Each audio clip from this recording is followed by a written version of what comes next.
സംസ്ഥാനങ്ങൾക്കുള്ള നികുതി വിഹിതം വെട്ടിക്കുറയ്ക്കാൻ പ്രധാനമന്ത്രി നരേന്ദ്രമോദി രഹസ്യമായി ഇടപെട്ടുവെന്ന് നീതി ആയോഗ് സിഇഒ. നരേന്ദ്രമോദി നേരിട്ട് ധനകാര്യ കമ്മീഷനിൽ സമ്മർദ്ദം ചെലുത്തി. പ്രധാനമന്ത്രിയുടെ ഓഫീസിൽ ജോയിന്റ് സെക്രട്ടറി ആയിരിക്കെയാണ് ഇതിന് ചുക്കാൻ പിടിച്ചതെന്നും BVR സുബ്രഹ്മണ്യൻ വെളിപ്പെടുത്തി. Finance Ministry was hell bent on not going beyond 23. That's it. 2 lakh crores was the loss to the central government, at least as far as fiscal devolution is concerned. And actually the budget was written in 2 days that year. 2 days. Because this recommendation was accepted so late. And everything was written at that time. It had become Niti Aayog by then. In a conference room in Planning Commission, Niti Aayog, 4 of us sat and actually recast the entire. Financing reporting in India എന്ന സെമിനാറിലായിരുന്നു NITI Aayog CEO BVR സുബ്രഹ്മണ്യത്തിന്റെ വെളിപ്പെടുത്തൽ. 2014 അധികാരത്തിലെത്തിയതിനു പിന്നാലെയായിരുന്നു പ്രധാനമന്ത്രിയായ നരേന്ദ്രമോദിയുടെ ഇടപെടൽ.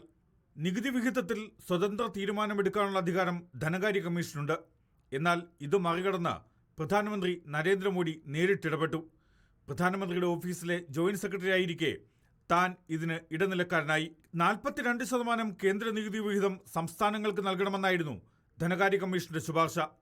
എന്നാൽ ഇത് 33% വെട്ടിക്കുറച്ചു.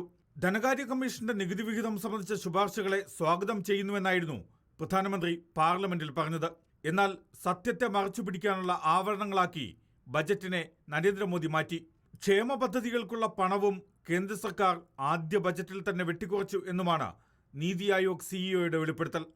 നികുതി വിഹിതം വെട്ടിക്കുറച്ചതിൽ കേരളം ഉൾപ്പെടെയുള്ള സംസ്ഥാനങ്ങൾ നിരന്തരം പ്രതിഷേധമുയർത്തുകയാണ്. ഇതിനു പിന്നാലെയാണ് BVR സുബ്രഹ്മണ്യം ഇക്കാര്യം വെളിപ്പെടുത്തിയത്. അധികാര കേന്ദ്രീകരണവും സമ്പൂർണ്ണ നിയന്ത്രണവുമാണ് രാജ്യത്ത് സംഭവിക്കുന്നത് എന്നായിരുന്നു കോൺഗ്രസിന്റെ കുറ്റപ്പെടുത്തൽ. ഇത് ഇന്ത്യയുടെ ഫെഡറലിസത്തെ തകർക്കാനുള്ള ശ്രമമാണെന്നും കോൺഗ്രസ് വക്താവ് ജയറാം രമേശ് പ്രതികരിച്ചു. National desk reporter.